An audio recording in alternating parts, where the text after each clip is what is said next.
রাম বললেন, মাগো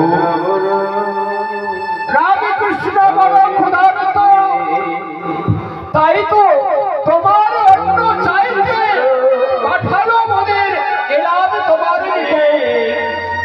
মা দাও, আমাদের কিছু অন্ন ভিক্ষা দাও, আমাদের রামকৃষ্ণ যে বড় ক্ষুধার্ত, তাই তো এসেছে। কি বললে বাবা, কি বললে? রামকৃষ্ণ বড় ক্ষুধার্ত, তাই তোমরা তাদের জন্য ভিক্ষা করতে এসেছো আমাদের কাছে।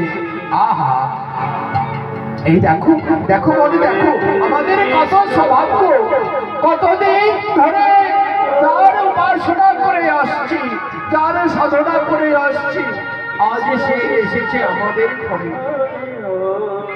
তোমরা একটু অপেক্ষা করো বাবা, তোমরা একটু অপেক্ষা করো, আমি এক্ষুনি তোমাদেরকে অন্ন দেব না, আমি তোমাদের সামনে আমি অন্ন ব্যঞ্জন সারি সারিবদ্ধভাবে নিয়ে যাব। তাই যাকে মনে পত্নীগণ রাখালদের বললেন, একটু তোমরা অপেক্ষা করো। এবার